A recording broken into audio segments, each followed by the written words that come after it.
Morning, everybody, as you're joining. We have a fantastic session lined up this morning with Wendy Addison, basically all the way from the UK this morning. So ungodly hour, but really appreciate her joining us.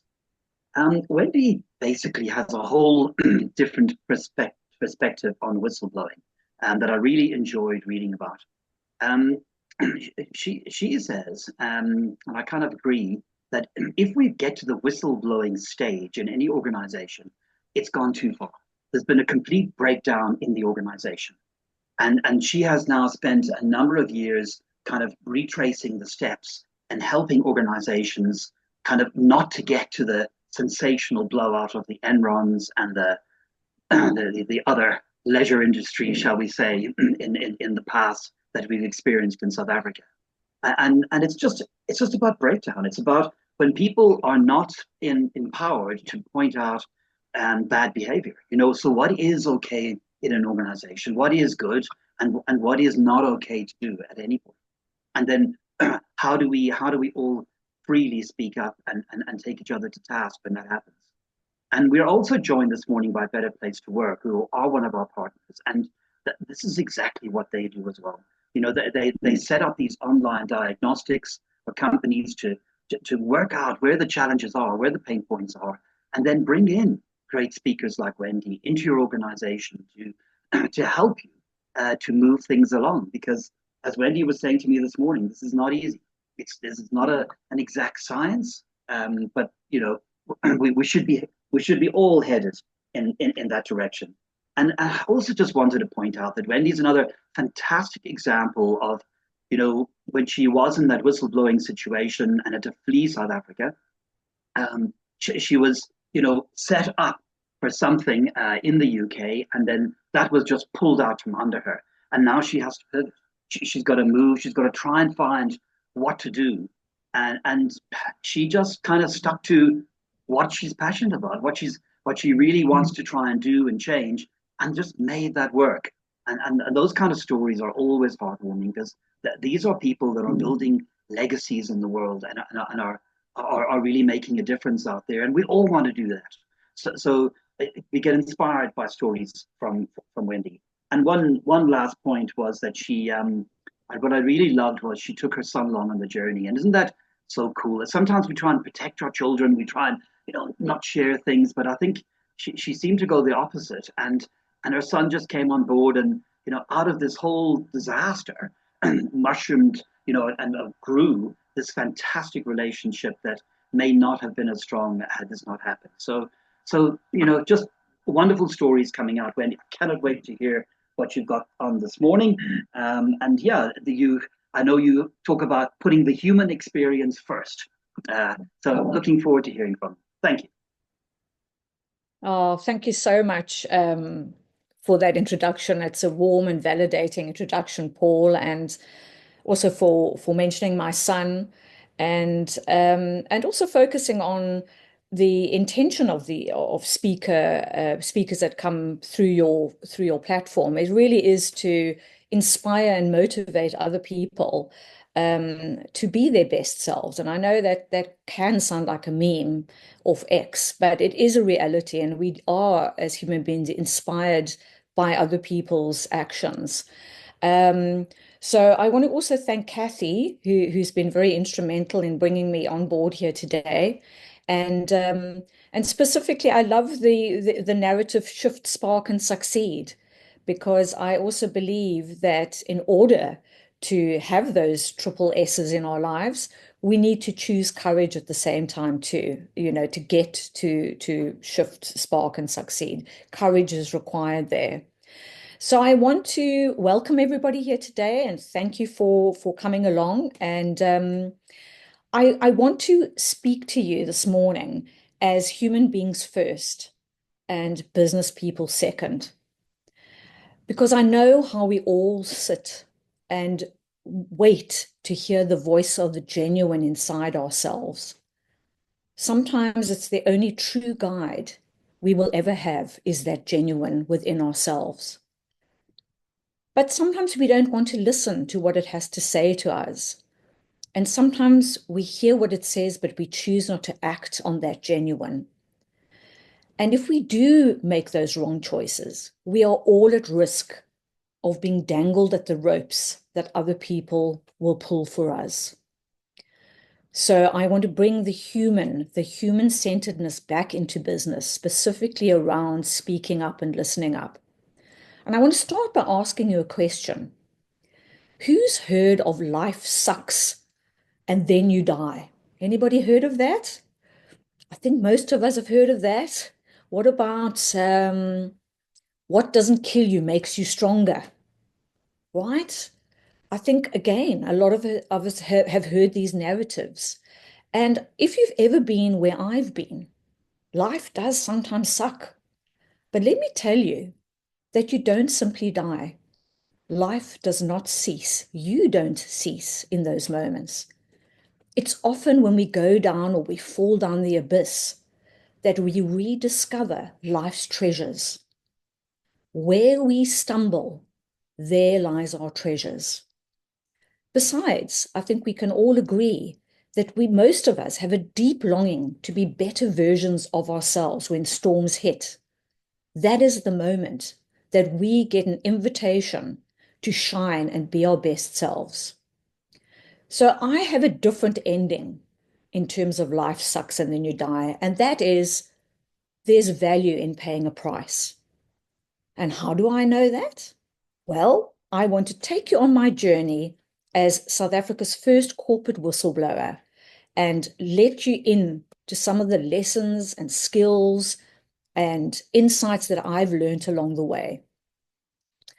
I didn't start off my career as an executive. I started off as a ballet dancer, dancing for KPAB in Cape Town, if anyone remembers that. And it was when I was off injured that my parents approached me and said, "Hey, would you like to become an accountant?" Now, I don't know what the bridge is between ballet dancing and accountancy, but maybe it's a very good example of projecting and conditioning. But I took my parents up on their offer and became the accountant. And I began to traverse up through the career ladder, breaking through the glass ceilings. I'm very proud of that. You know, the glass ceilings with the lipstick stains and the scratches on there that us ladies have to battle through. I broke through the glass ceiling and I found myself, and here's a picture of me going off to work, full of hope, full of passion, full of commitment for the company, LeisureNet Limited. Now, LeisureNet Limited was the umbrella company, the listed vehicle for all the health and racket clubs, which are now Virgin Actives. It was also the umbrella company for Planet Hollywood in South Africa, the IMAX theaters. We had a number of restaurants, academic houses, radio stations. And then we also had a very big arm, which was offshore, which were called Healthlands. And those were also gyms overseas. So here I am going off to work in the 1980s. I was operating as the international group treasurer, and I was the only female on my executive team. I was in my 30s, and I remember thinking, honestly, I've arrived. And we'll come back to that sense of arrival. I had a lovely plush office there in Rondebosch. I had a leather lounge suite in my beautiful office. And I felt, even in my 30s, that I had kind of landed somewhere. I was a success. What that success all brought me as well were the headaches. Who gets the headaches from success? Anybody else? The exhaustion. This was my brand of success. Who gets impatient with people that are slightly slower in picking up your ideas or your interpretations? This was the brand of success that I was experiencing in my 30s in my plush office. What I didn't realize was that in my future chapters, I had a different brand of success. And that brand of success was to achieve what money cannot buy, and that is life experience. So there I was sitting in my plush office. The company itself was known as the darling of the Johannesburg Stock Exchange, and institutional shareholders couldn't wait to fill their boots with this LeisureNet share. And we were poised to list on the London Stock Exchange and the Australian Stock Exchange by the year 2000. So this company was hot to trot and a very, very much loved company in South Africa and also overseas, might I say. Hence the poised to list on the London Stock Exchange. All of us on the board and then the executive team were qualified professional individuals. But who measured our moral competency? And I think this is often what's missing in our businesses. We onboard individuals for their professional qualifications, and we dismiss or we negate how much character shapes and plays a part in our organization life and within ourselves. So you may be asking yourself, when I talk about LeisureNet Limited and Health and Racket Clubs and all these wonderful subsidiaries that we had, what happened to the company for it to go this way? The question most people ask is, gosh, LeisureNet was a corrupt company, as though it started in its infancy as a corrupt company and ended as a corrupt company. Not at all. There were no corrupt monsters lurking in the corridors waiting to embezzle money out of the company. It started as a good moral exemplar to other South African companies. But like any slippery slope, whether that's in your personal lives, whether that's in your family lives, whether that's in the workplace, slippery slopes always start with nuanced, innocuous behaviors. They're not obvious malfeasance. They are very small. And by the way, the slippery slope always goes downwards. And it is our duty and our responsibility not only to the people around us, but to ourselves, to be able to speak to the stepping stones down that slippery slope. And I had many years as the International Group Treasurer in many, many meetings to be able to say, I don't think this is right. Can we find a more ethical way to do things? Now, remember, we're all professionally qualified individuals, but as we journeyed down that slippery slope, we all looked away. We all minded our own business. We all expected that somebody else would say something. It wasn't going to be us. And so we have we gave the joint CEOs tacit permission to escalate their malfeasance. So what started as little unethical steps here and there, pushing the envelope, something that I call lawful but awful. That was the kind of behavior slipped into unlawful and awful. And we were in very, very hot water. But it took a long time. And that drip feed is often becomes a blind spot for all of us, where we actually think that somebody else will speak up. We become the bystanders of those stepping stones, and they just become larger and larger. And I personally got to share with you, I carry a deep regret that I didn't say something early on, because I feel that I could have changed the trajectory of the company. I could have changed the turn of the Titanic that was LeisureNet Limited at the time. And here's the thing about regret, and this is very, very important. Regret has a sticky residue. And what it does, it stays in the background of your life forever. And what it does is when you meet another moral dilemma and you remind yourself, I'm a good moral person, that little sticky residue taps you on the shoulder and says, hey, Wendy, remember that time when you said nothing? Not so good and moral, are you, after all? And that kind of stickiness is incredibly corrosive. and it gets in the way of your life forever thereafter. It's a very negative reminder, and you've got to work it hard to kind of negate it. I want you to remember that you cannot undo your failure to act. If you're not going to act, you cannot undo that in the future. And I want to remind you that when you're at the start of a slippery slope, as I was very early on in my career at LeisureNet, when I could have spoken up. And again, I want to emphasize slippery slopes can be in your family relationships too. They can be with your neighbor, your neighborhood. When you see and you feel that genuine inside yourself that I'm at the start of a slippery slope, I want you to imagine going into a dragon's den, but it's a baby dragon. And it's a baby dragon that you can actually deal with. So you're going at the start of the slippery slope. It's something quite small and innocuous. It's a baby dragon that you can actually deal with. The other choice that you have is to say nothing and actually deal with the adult monster that will surely take you down. Those are the stark choices you have, and I have lived them.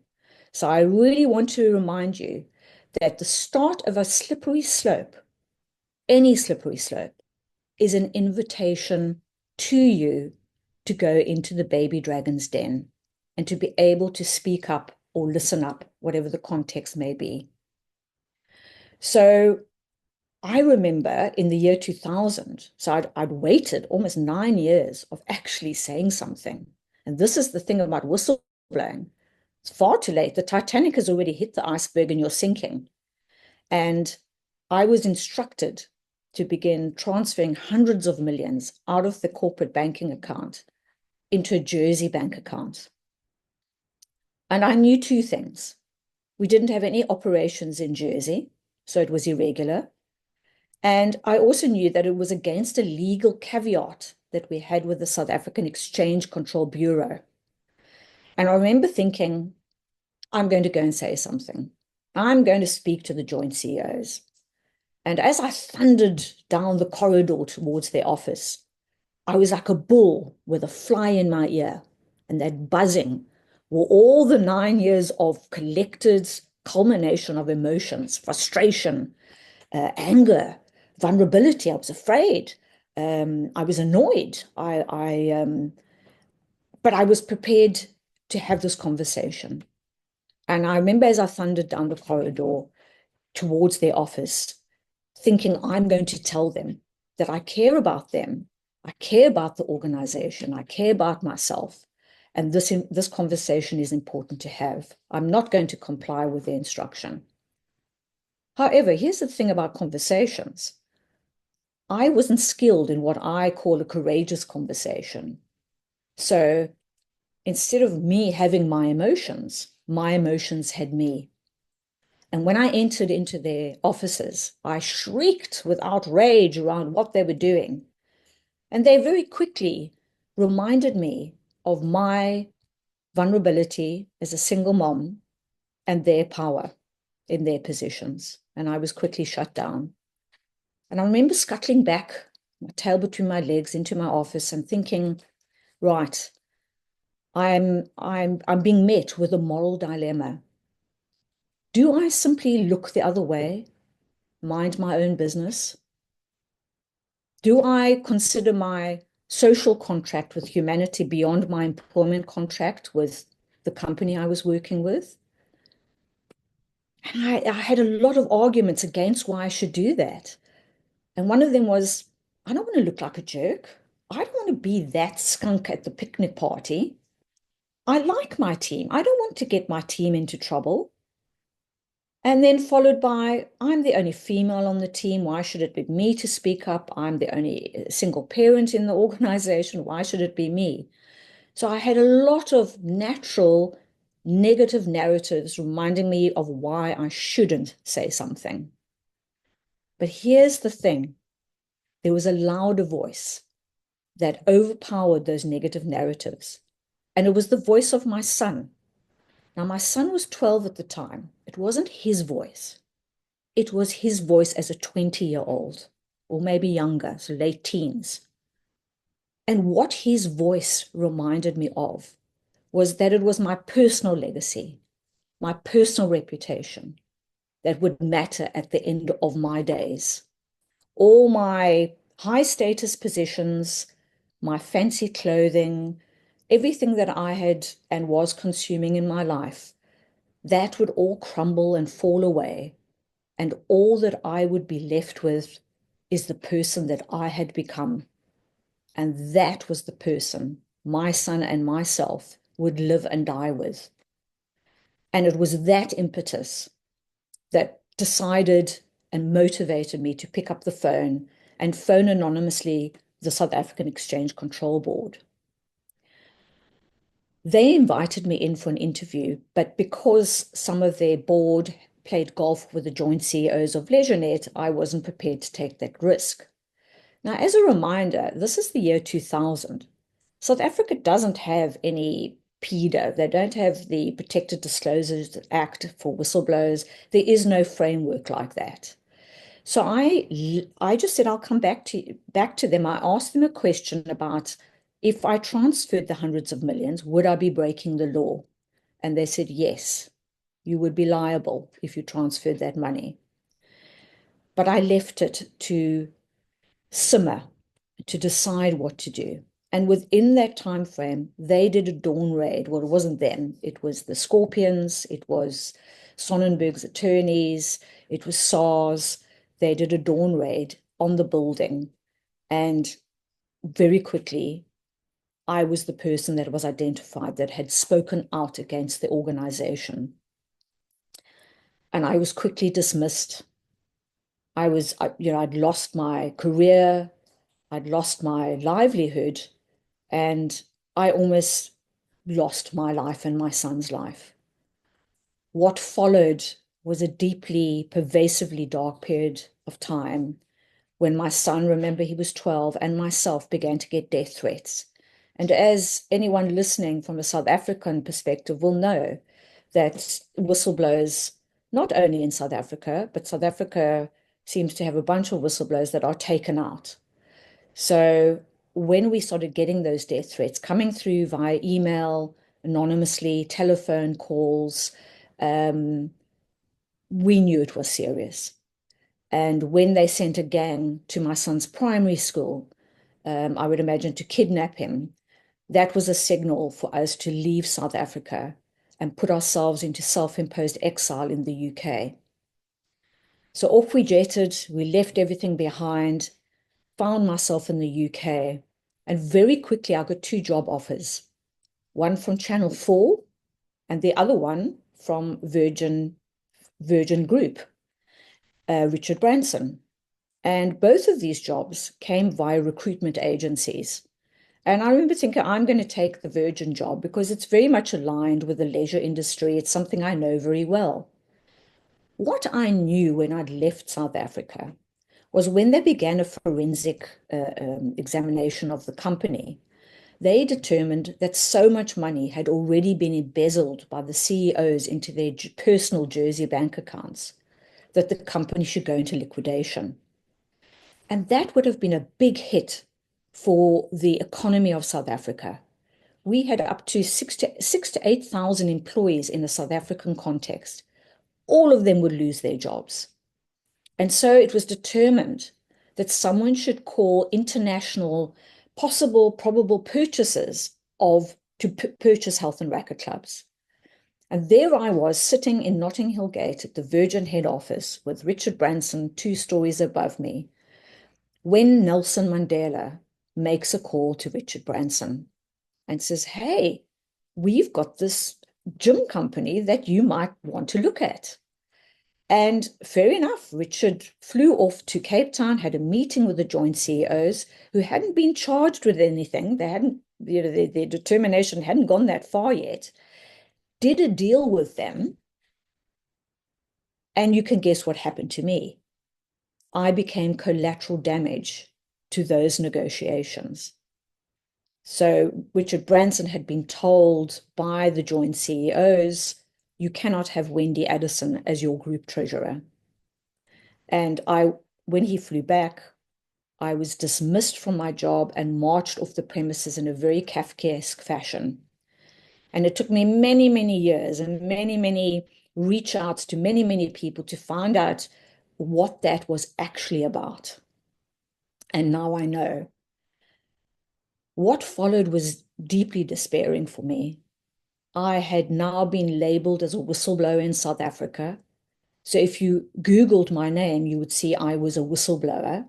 Not a good look, not a good career trajectory, that's for sure.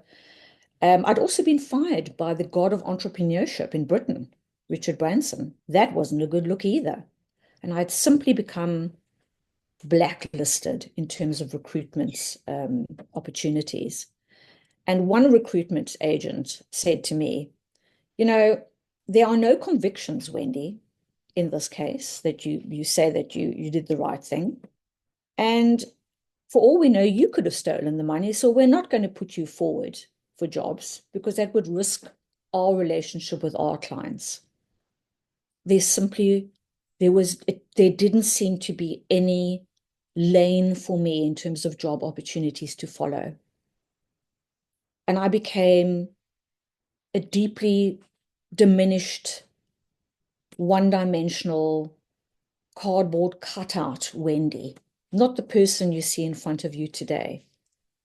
And the paradox of this was this cardboard cutout, this one-dimensional reduced person.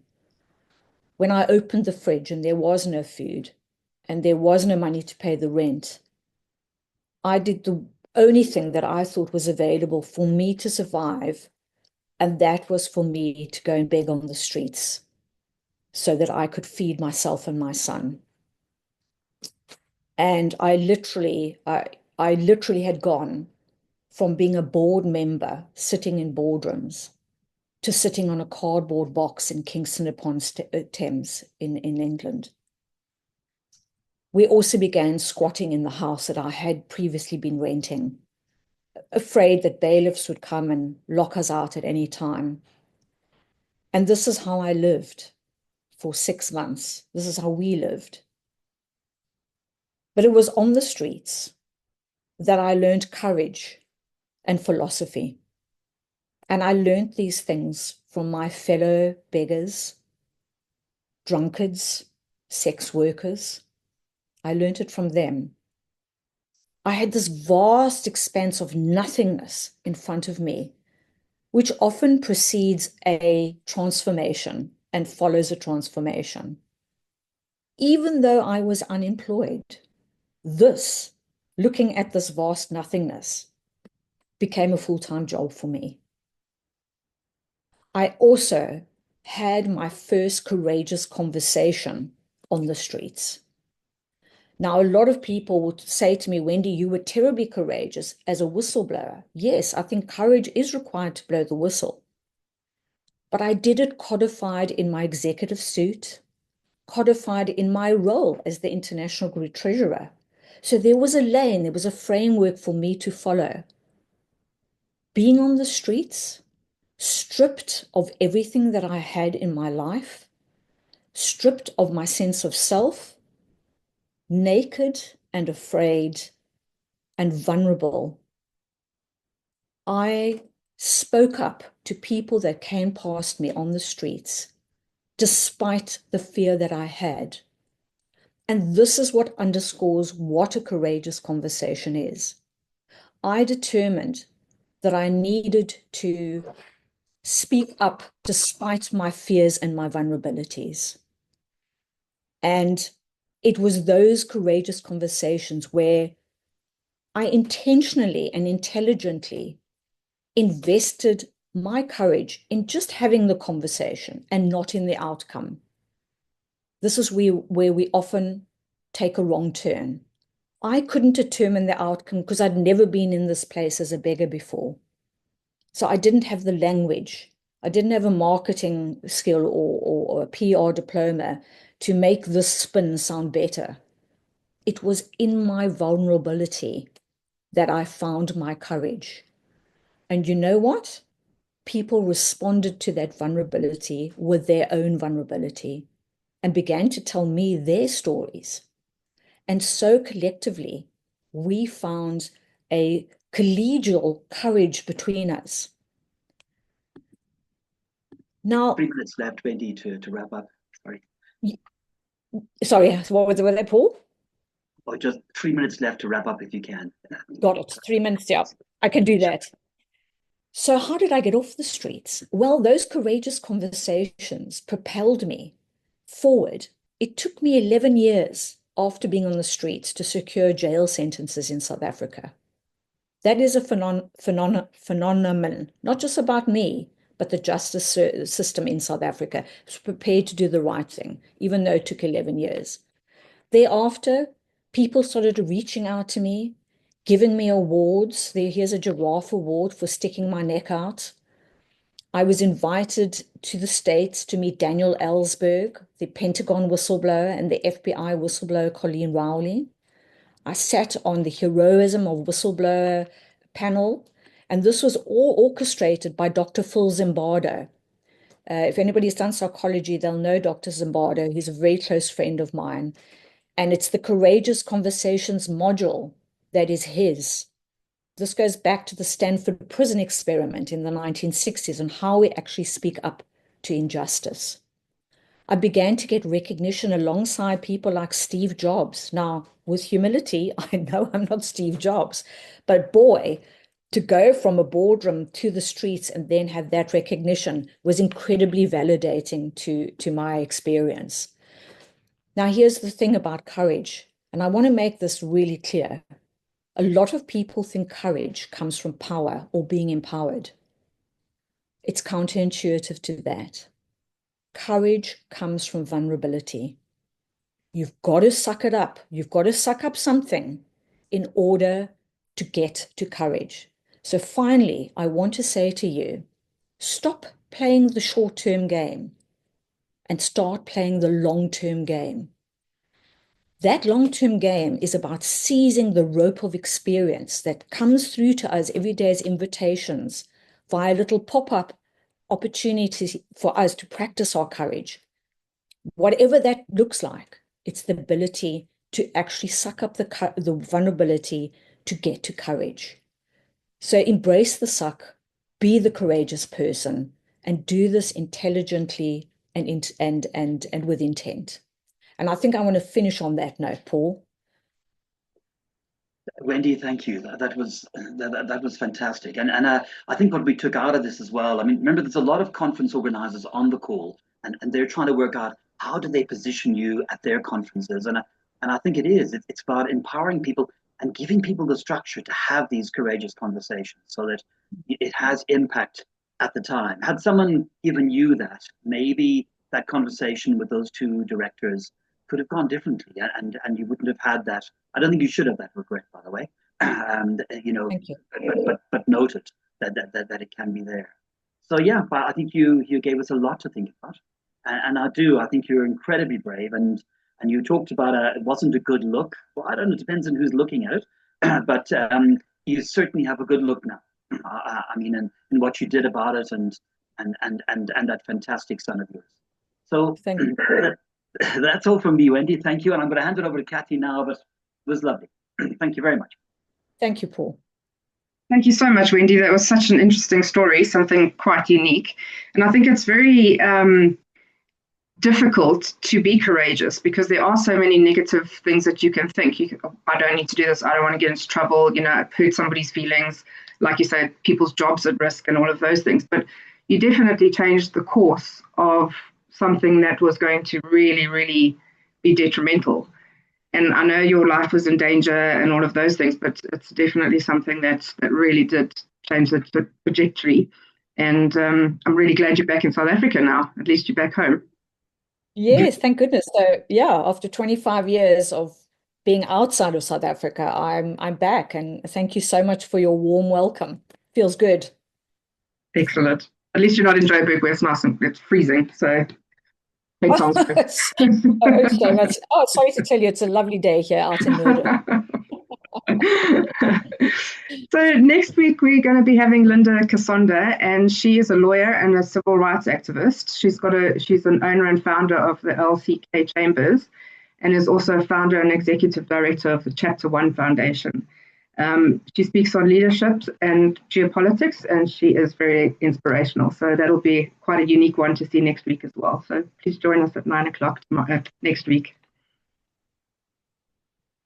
Thank you, everybody. Have a great Thanks, week. everyone.